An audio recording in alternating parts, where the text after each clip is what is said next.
Hey, what's going on YouTube? This your boy Jamal 4 here, once again back here with this nonsense. And I am comfortable tonight. Y'all see I am in my bonnet.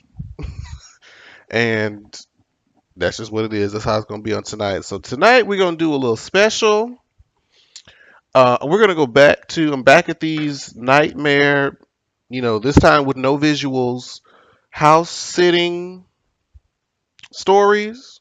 But however, I'm gonna give y'all a twofer because the last one was so short. There's one I saw on the side. There's like true neighbor horror stories, so like crazy neighbors. So I'm like, oh baby.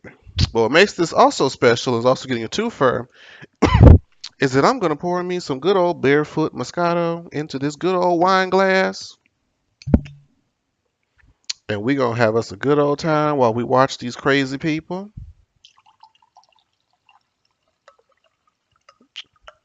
Yes, ma'am. All right.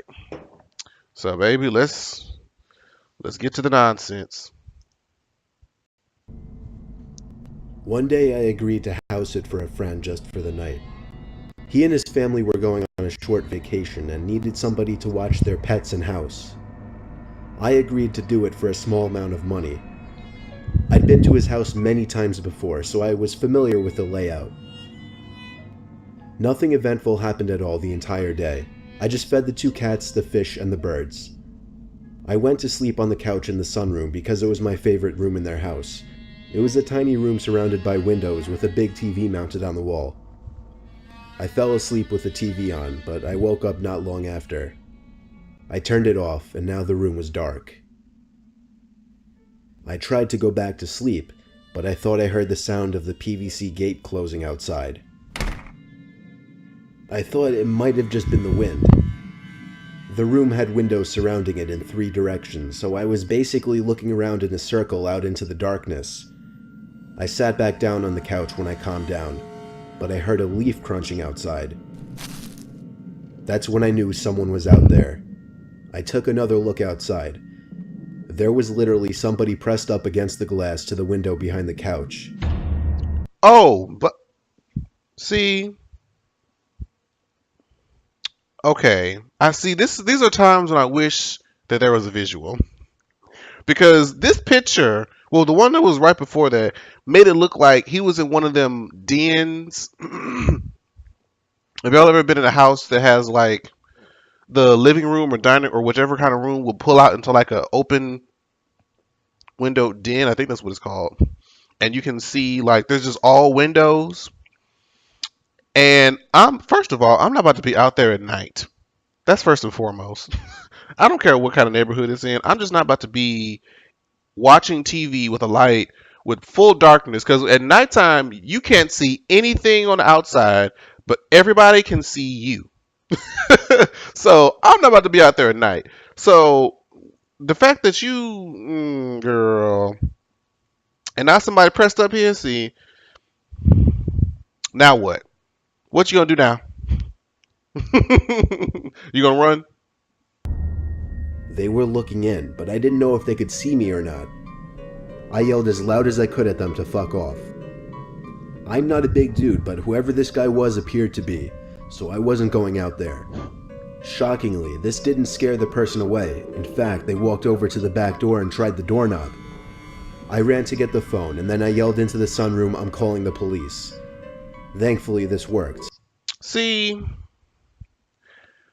the difference between him and I in this situation is because I would not have. I think my instinct would have been to not let my presence be known.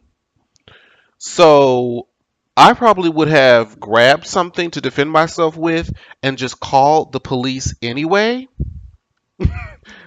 Because I feel like if I let myself known, he's gonna try to get to me. And as opposed to just breaking into the house and he may be careful, and then if he does break in, I can sneak him one good time. See, I don't want to let my presence be known yet, because then you give away your cover. You give away your whole, element of surprise. I hope he grabbed something though, because now that you yelled out and gave away your whole position, girl. I mean, I hope now he knows that you're there. I hope you got something to defend yourself. When you in this big house, you better get you a monkey wrench, an extension cord. We can go old school because hey, I'm just saying. He ran off. I didn't actually call the cops though. Instead, I texted my friend just to let him know of an almost break-in. You stupid. I slept through the night in an upstairs bedroom. You locked. slept. Wait a minute. Wait a minute. This was going so well, and then it just went left. First of all, what do you mean you didn't call the police? What you mean, girl? Why did you not call the police? You sent a text? Somebody just pushed their face up into your window and tried to break into the house that you're supposed to be responsible of, and you didn't call the police?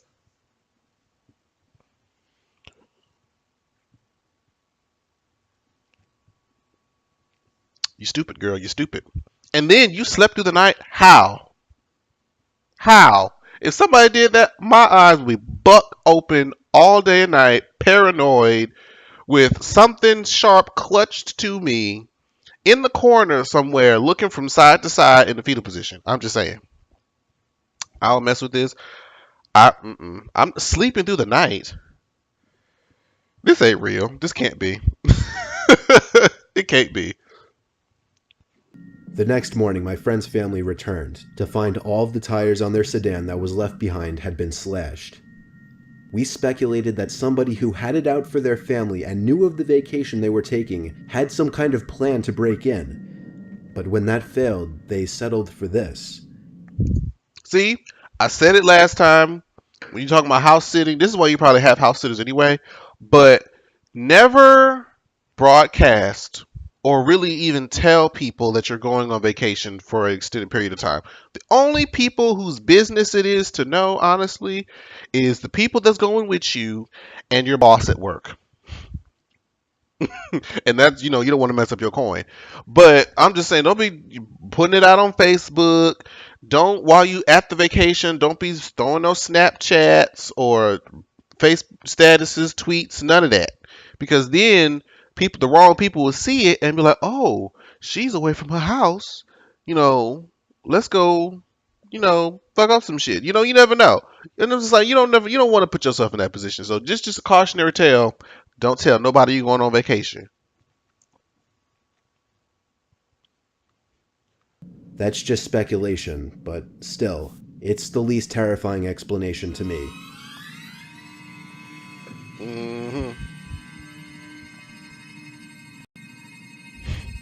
I hope they moved. PlayStation! When I was in college, I used to work as a babysitter on the side to make a little extra cash. One day I saw an ad posted in the library that was requesting a house sitter for the weekend and to inquire through phone. I was used to babysitting, but house sitting sounded even better, same thing minus taking care of kids. So I called the number as soon as I got home and spoke with a guy named Chuck. I met him that Friday and he showed me around the house. He and his wife eventually went on their way and I was left alone in the house. I was given one of the spare upstairs bedrooms. I say one of because there were a few. The house was huge. Nothing out of the ordinary was going on at all for the whole day. It was quite uneventful, and I felt like I was missing out on going out since it was a Friday night. But I kept reminding myself that I'd be making $200 for the whole weekend. Okay, that's cute. Later in the night, I kind of just laid in the guest bed that I'd be sleeping in and watched a movie on demand.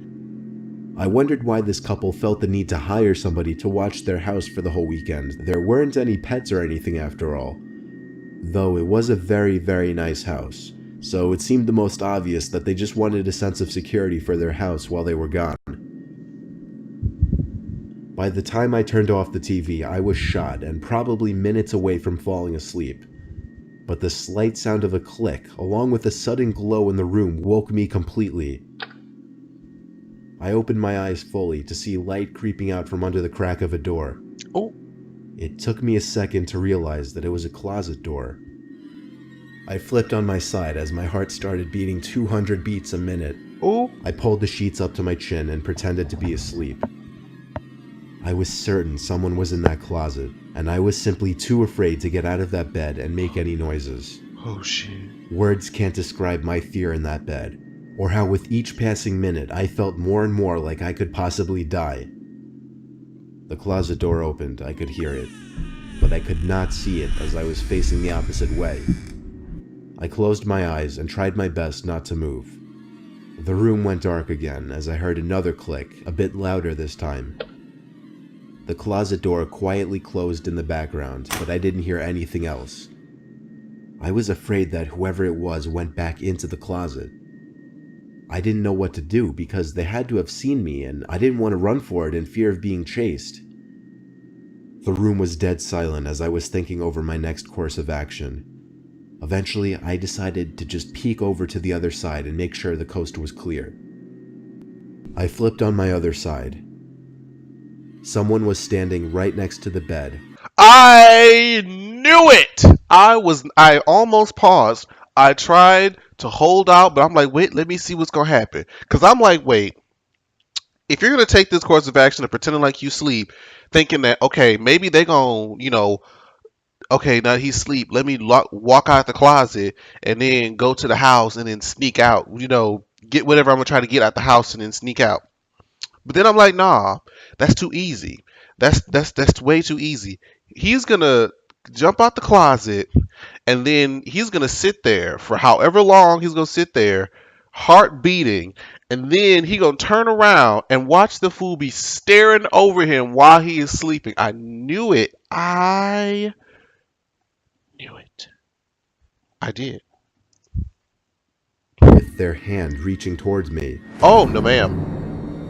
My reaction, I pulled my arms up towards me, balled up, and backed up onto the wall in shock.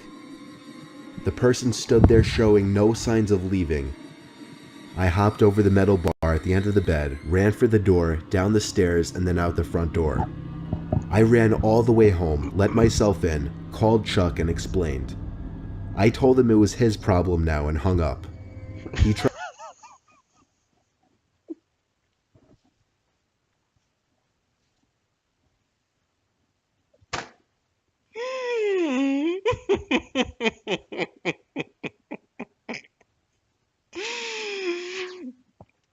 Oh wait, I had just took a sip of the wine. That was not this man. This person had to be black. This man ran home, called the dude, and was like, "Look, you can keep your $200. I'm just letting you know that there's some crazy man that's up in your house, and I need you to know that it's your problem now and not mine." Click. Oh shit! Hell yeah! Tried calling back, but I didn't answer. Maybe there was some story to be told, like they knew this person, or they frequently dealt with break-ins and that's why they needed me. Well, shit, they didn't tell me. I didn't even care about the money. I just didn't want to speak to that Chuck guy ever again, or see that house ever again. No fucking ma'am. I think not. Shit. But anyways, like I said, we're still not done. I'm still gonna do the true, what is it? Neighbor horror stories. So I'll pause this real quick and I'll be right back. And we're back. All right. Still got our glass. And you know what? I should make this a regular thing. This makes these so much more fun. When I got me a good old glass of wine. I'm doing this from now on. So we're back with these 3 neighbor horror stories. Now, I feel like I can relate because I've had a couple of these myself. Well, that's a video for another day. But let's see what they're talking about.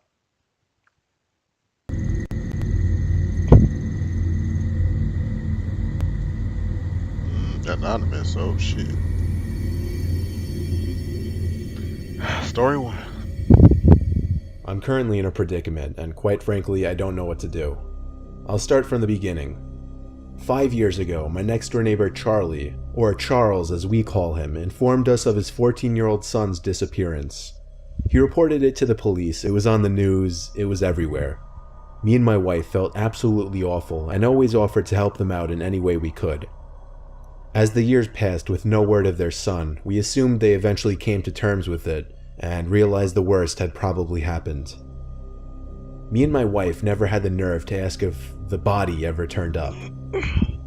Occasionally, Charles and his wife would invite me and my wife over for a barbecue during the warmer months. We noticed neither of the two were ever the same since their son had gone missing. Charles' wife Kathy was always quieter and more reserved, and Charles just seemed more awkward and nervous, both understandable to a certain extent. Fast forward a couple of years later to just last week. Charles came over to me when I was taking out the garbage and asked to borrow a shovel. Without hesitation, I ran to get him my best shovel, not asking why he needed it. He thanked me and said he just had to do some work in his backyard and he'd get it back to me by tomorrow. He then disappeared into his backyard. I went inside, and when I was... Wait a minute, y'all.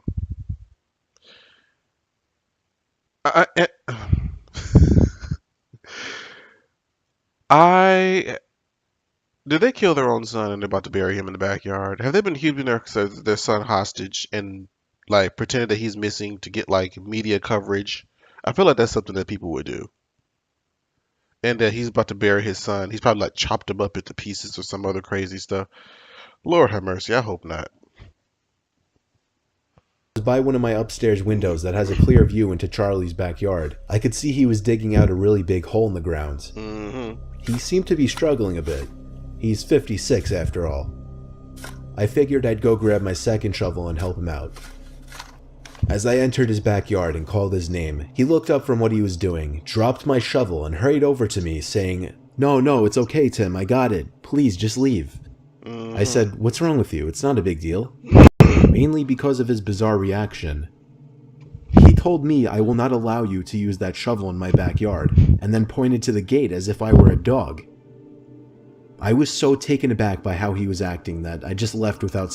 Now, wait a minute now. I'm letting you use my stuff. You telling me I can't even be up in here? Well, if you gonna kick me out, I'm taking my shit back.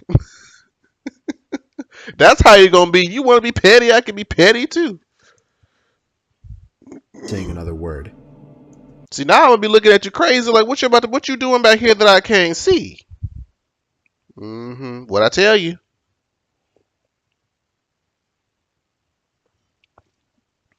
His son wasn't missing.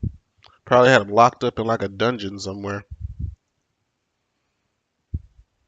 I went upstairs to spy on him through the window.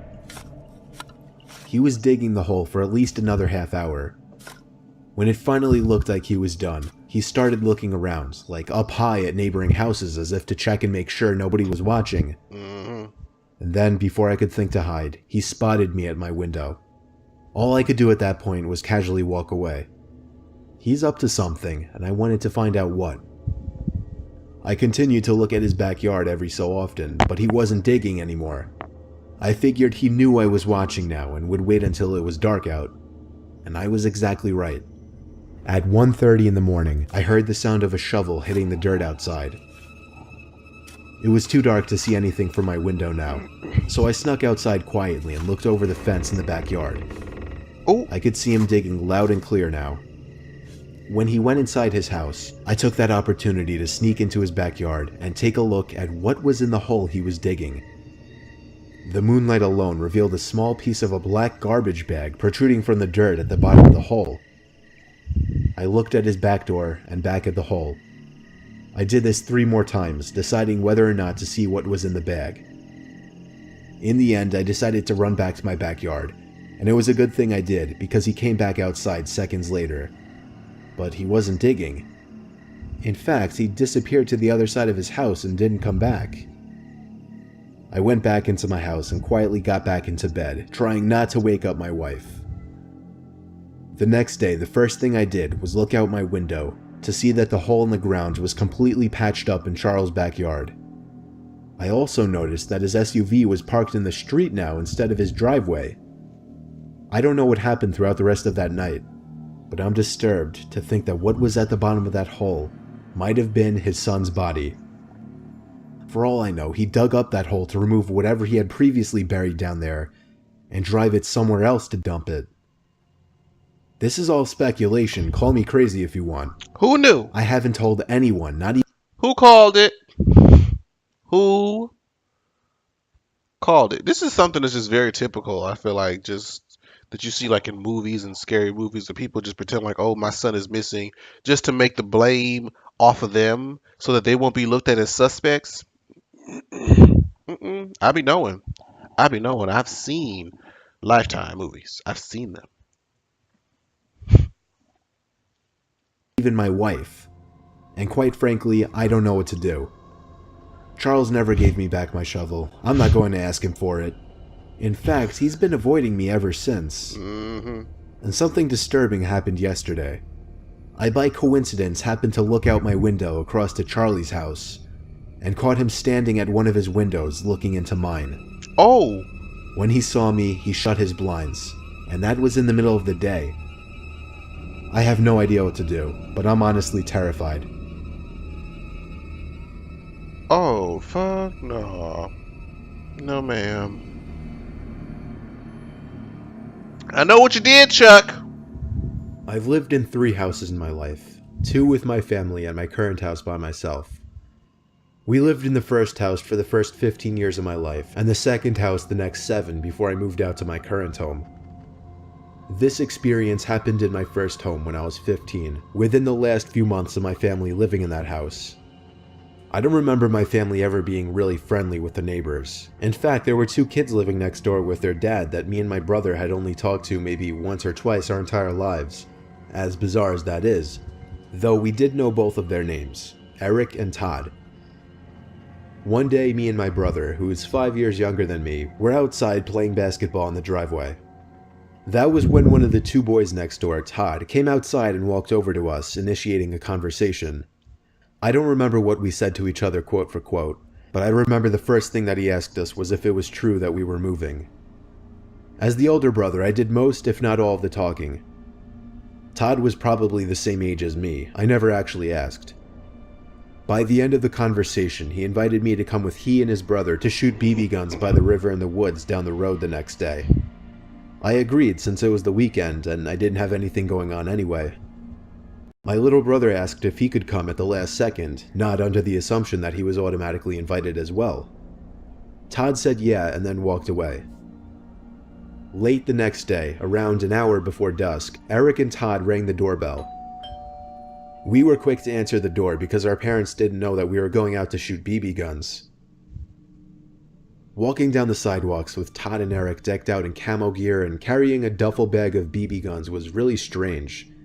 The level of seriousness these 2 clearly had in this was really weird to me and my brother, and we kept meeting eyes, holding in our laughter a couple of times because of it. We got to the woods having spoken very few words. I could already tell these 2 were kids of few words. Maybe why we hadn't met them officially until that point. Todd dropped the duffel bag onto the ground and unzipped it, while Eric aggressively snapped a branch off a tree and threw it into the river. Me and my brother looked at each other again, this time not finding it as funny.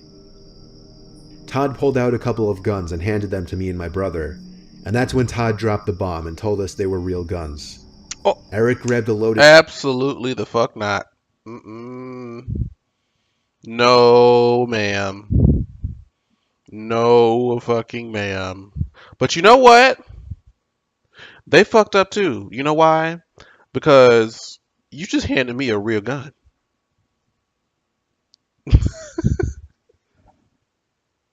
If I wanted to defend myself, I very well could do that. So I'm actually okay with this scenario. Y'all want to pull crazy? Okay. Say something else. Y'all already been looking crazy this whole walk here. Y'all ain't said 2 words. And y'all just didn't. Alright. Y'all gonna play this game? We can play. Your move. Alright? I'm just saying. Real guns. Gun from the bag and began firing at trees across the river. When I realized he wasn't joking about the guns being real, I was in a mix of anger and confusion. I grabbed the gun from my brother's hands and placed both of them back in the bag. I told them we weren't comfortable with this and had to leave. Eric stopped firing, and they both looked at us with expressions that seemed half angry. One of the two boys yelled a curse word at us as we were walking away. See, this is where you messed up. It's good that you took the gun off your little brother's hand, probably because we don't really know how young he is. If you're already like a preteen or whatever, if he's younger than that, then yeah, he don't need to be holding none of that. But honestly, I would have kept one in my hand, just because if they've already been looking kind of funny looking this whole time, and they, but then again, that probably would have shown like a sign of conflict, and I wouldn't want him to feel like threatened to where he would point his gun at me and my brother though. That's a tricky situation. Let me know in the comments. What would y'all do? Would y'all try to keep a gun in your hand for protection against them crazy fools? Or would you do what he do and just basically just disarm completely and be like, hey, I'm not cool with this, and try to, talk your way out the situation? Because I was like, oh no. I don't know. Y'all let me know what y'all would do. I'm stuck. always had a feeling these two were bad kids, but this confirmed it. I told my brother not to speak to them anymore for the remainder of our time living there. We told our parents at the dinner table that night that they were really weird kids, but we didn't mention the gun thing. I would have. I woke up that night to a breeze of cold air hitting me in the face. My window was open all the way. I felt something hard press up against the back of my head as I was looking out the window, and somebody behind me going, shh, shh. Somehow I didn't scream or jump, I just stayed calm. I was able to understand what was going on surprisingly quickly. I heard Todd's voice in a whisper behind my head. He told me if I ever told anybody, especially his dad, about the guns or the visit, he would come back and kill me and my entire family. I replied in a quiet, shaky voice, okay. He pushed my head with his gun before leaving through my window. Every night thereafter for months, I would catch either Todd or Eric at a certain window of their house, looking into either my or my brother's room. Ooh.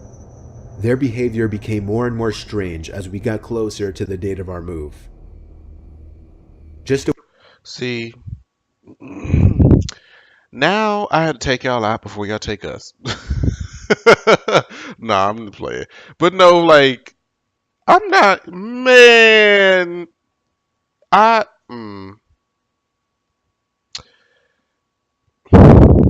think that's ooh. I think I would have told. I think I would have told them what happened and the threat that was made, so that they would, react calmly.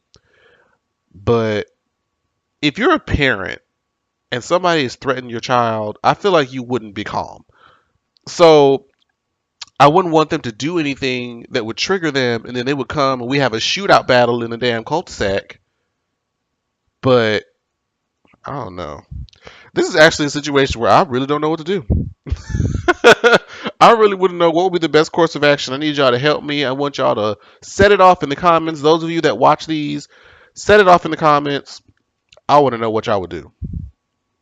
A week before we moved, a rock was thrown at my window one night at like 1 a.m. Oh no. I opened my window and saw Todd aiming a pistol up at the window, and feeling like I was about to die, I dove for the ground, only to hear the two boys crack up in laughter. Oh, I heard one of them refer to me as a fucking retard. There were two other instances that week where the two would harass either me or my brother, and ultimately, I couldn't think of a more perfect time for us to have moved and gotten out of there. After all these years, neither me nor my brother told anybody about the boys or their threats. All I know is those two boys were trouble, and it was a good thing we got out of there when we did. see, it depends on how At petty. the time I'm writing this happened 2 weeks ago. I've always hated just about all of my neighbors. I'm fresh out of college and I'm living on my own, but that comes at a price. I'm living in a really shitty area, the only place I could afford a house. So I'm not bound to have the ideal neighbors. The neighbors on one side always have their music blasting, while the neighbors on the other side are the creepiest people I've ever met in my life.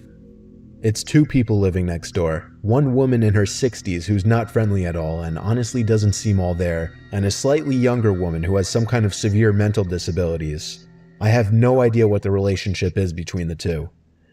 I would commonly be sitting on my front porch when I'd look over next door and see the older woman holding the younger woman back as she'd be having some kind of freak-out episode. She'd have her arms crossed and she'd quickly rock back and forth while screaming and making noises. Sometimes she'd even look over and point at me and mumble stuff to the other woman. It's quite disturbing, actually. Sometimes I even go inside when I get too uncomfortable. Anyway, it was a night like any other. I had to go to bed early for work in the morning. However, the next door neighbors were making an unusual amount of noise. I could hear the deranged woman screaming and throwing a fit as the older woman yelled in distress. This went on for about an hour and I couldn't take it anymore. I marched over to the house next door and banged on the door. The older woman answered and greeted me with a "What the hell do you want?" I asked as politely as I could to keep the noise down. What the hell do I want? I want y'all to keep... You know what?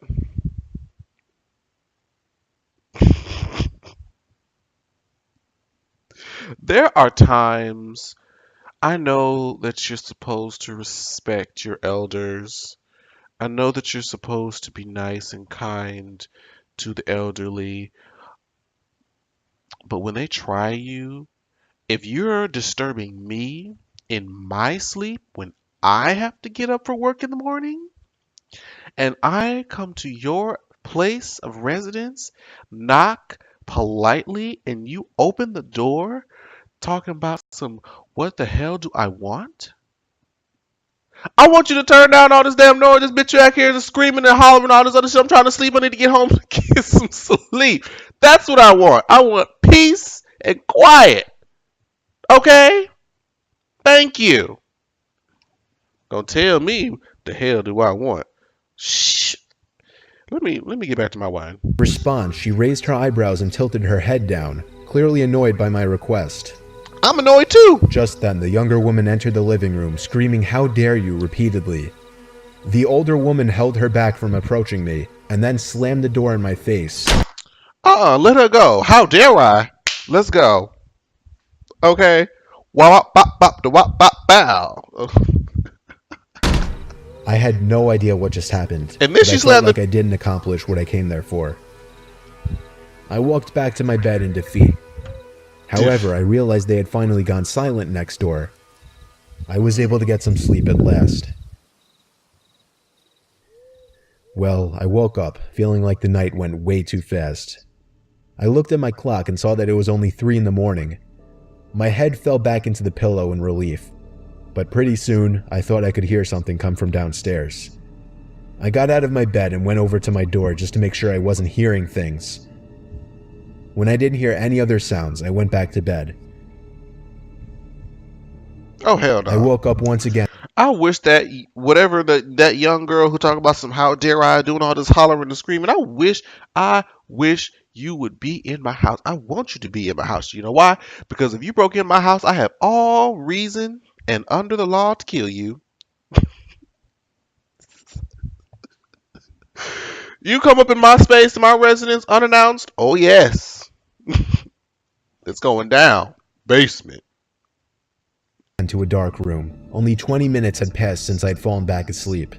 I didn't know what could have woken me up, though. And then I heard. I panicked and tried to find my...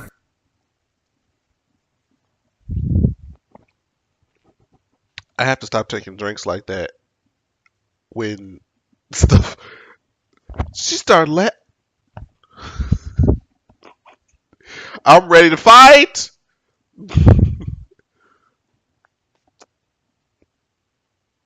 No ma'am. No fucking ma'am.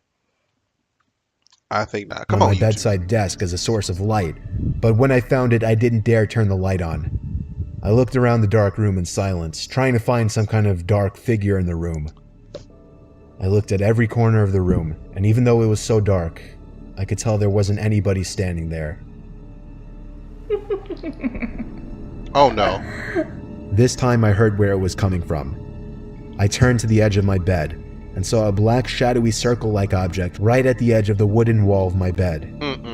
When the light of my phone revealed that black object to be the face of the deranged woman from next door, she screamed like the lunatic she was. She screamed as if she were a vampire in the light.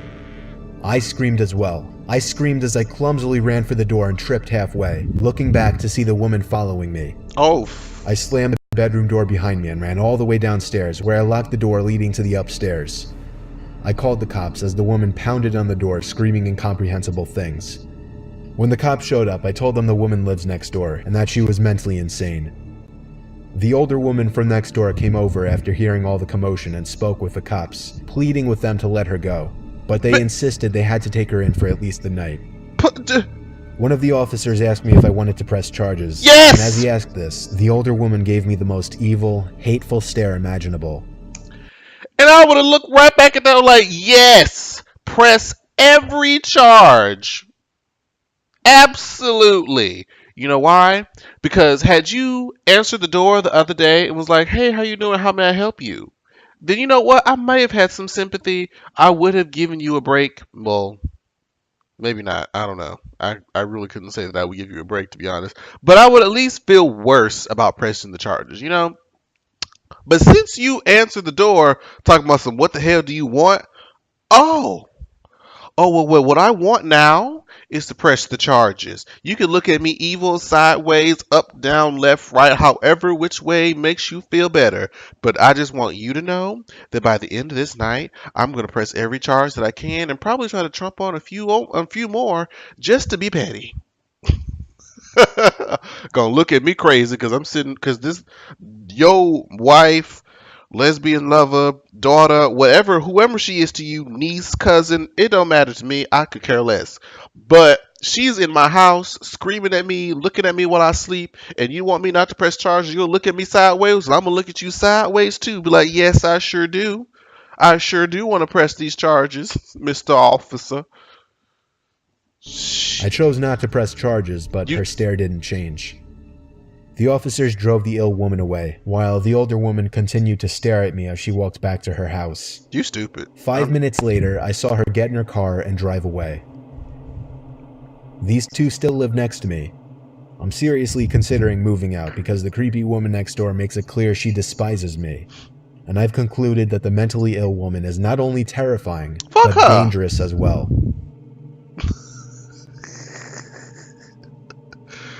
Man, please, fuck her and her whomever it is that she living with. Talking about, and you seriously considering? That would have been definite. That would have been the straw that broke the camel's back that night. Considering moving, me and that old woman would have had to throw hands. I'm sorry. She gonna look at me crazy. This man was kind enough not to even press charge, and you still gonna look at me crazy? Okay, old Betty, let's go.